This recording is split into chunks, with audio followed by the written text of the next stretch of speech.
Hi friends, welcome to my channel చిన్నారి కథలు. Friends అందరూ ఎలా ఉన్నారు? బాగున్నారా? ఫ్రెండ్స్ ఈరోజు బేతాళ కథలోని పద్మావతి కథ అనే కథ చెప్పుకుందాం. రెండో భాగం. ప్రియా, ఇప్పుడు నేను వెళ్ళి నా మిత్రుడు సుబుద్ధిని కలిసి 1-2 రోజుల్లో వస్తాను అని అడిగాడు. అయితే పద్మావతికి అనుమానం మొదలైంది. ఇతడిని కనుక ఇప్పుడు పోనిచ్చినట్లయితే మళ్ళీ తిరిగి రాకపోవచ్చు అని అనుకొని అతన్ని పంపించడానికి నిరాకరించింది. అందుకు నొచ్చుకున్న యువరాజు ఆమెపై ఆసక్తి చూపించడం తగ్గించాడు. దీంతో సుబుద్ధి తన సంబంధానికి అడ్డంకిగా ఉన్నాడని భావించింది పద్మావతి. యువరాజుని తనతోనే ఉంచేసుకోవాలని ఆమె భావించింది. దాంతో ఒక నిర్ణయానికి వచ్చి యువరాజు వెళ్ళడానికి అనుమతినివ్వడంతో పాటు అతనికి ఒక మిఠాయి పొట్లం ఇచ్చింది. ఆ పొట్లాన్ని తన మిత్రుడైన సుబుద్ధికి ఇవ్వమని యువరాజుకు చెప్పింది. అదే సమయంలో అందులో ఒక ముక్క కూడా యువరాజుని తినవద్దని ఆదేశించింది. నువ్వు వెళ్ళి త్వరగా నీ మిత్రుడిని కూడా తీసుకొనిరా, అతను కూడా మనతోనే ఉంటాడు అని చెప్పింది. యువరాజుకి అమితానందం వేసింది.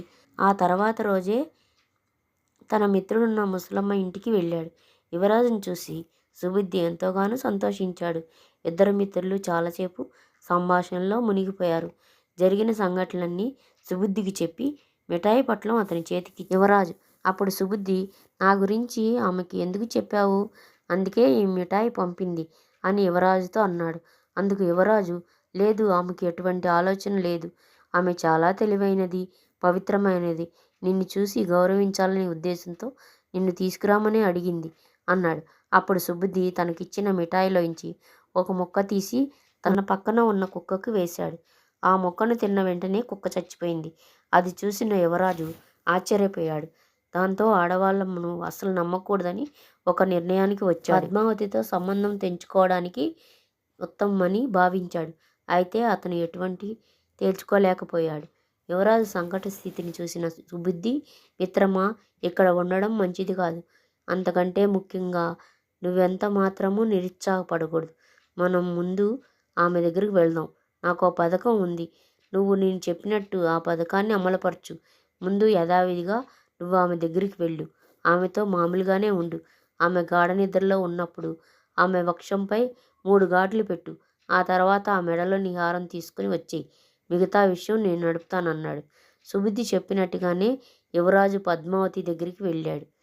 గొలుసుని తీసుకొచ్చాడు.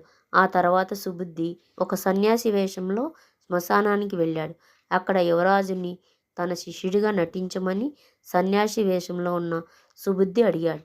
అక్కడ హారాన్ని ప్రజలకు చూపించి దాన్ని ఎవరు తమదని అడిగితే వాళ్ళకి ఇచ్చివేయమని యువరాజుతో చెప్పాడు.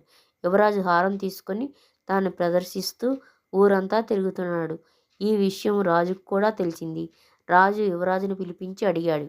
మారువేషంలో ఉన్న యువరాజు తన గురువుగారిని సంప్రదించమని అడిగాడు. అయితే తన గురువు ధ్యానంలో ఉన్నాడని కూడా తెలియజేశాడు. రాజు సుబుద్ధి దగ్గరికి వెళ్ళి హారం ఇవ్వమని అడిగాడు. అందుకు సుబుద్ధి, మహారాజా, ఆ హారపు విలువ గురించి మాకెటువంటి ఆసక్తి లేదు.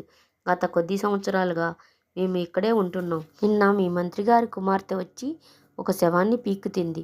ఆ సమయంలో నేను ఆమెను గాయపరిచి ఈ హారం లాక్కున్నాను. అయితే ఆమె తప్పించుకు పారిపోయింది. ఆమె కనుక మీ దేశంలో ఉన్నట్లయితే దేశానికి అరిష్టం. ఆడదాన్ని చంపడం పాపం కాబట్టి ఆమె కళ్ళ గంతలు కట్టి అడవిలో వదిలివేయడం ఉత్తమం అని చెప్పి సుబుద్ధి రాజుకి హారం అందజేశాడు. రాజు రాజధానికి తిరిగి వచ్చి హారం ఎవరిదో ఆరా తీయించాడు. మంత్రి దాన్ని గుర్తించి అది తన కుమార్తెదేనని తేల్చాడు. రాజు విచారణ జరిపించాడు. మంత్రి తన కుమార్తె స్థానాలు కూడా పరీక్షింపజేశాడు. మంత్రి కూడా ఆమె స్థానాలపై ఉన్న ఘాట్లు చూసి ఆశ్చర్యపోయాడు. రాజుగారి ఆజ్ఞ ప్రకారం మంత్రి తన కూతురి కళ్ళకు గంతలు కట్టించి అడవికి పంపించి వేశాడు. ఆ తర్వాత సుబుద్ధితో పాటు యువరాజు అడవికెళ్ళి పద్మావతిని కలిశాడు. సుబుద్ధి సలహా మేరకు యువరాజు పద్మావతిని అడవి నుంచి తీసుకువెళ్ళి ఆమెతో పాటు హాయిగా జీవితం జీవించాడు. కథ కంచికి మనం ఇంటికి. ఫ్రెండ్స్, కథ నచ్చిందా? నచ్చితే ప్లీజ్ ఒక కమెంట్ చేయండి ఫ్రెండ్స్. కథ ఎలా ఉందో, మీరు ఏ ఊరి వారు, మీ పేరేమిటో ఒక కమెంట్ చేయండి. దాంతోపాటు చిన్న లైక్ చేయండి ఫ్రెండ్స్. షేర్ చేయండి, సబ్స్క్రైబ్ చేయండి ఫ్రెండ్స్. ఉంటాను, బాయ్.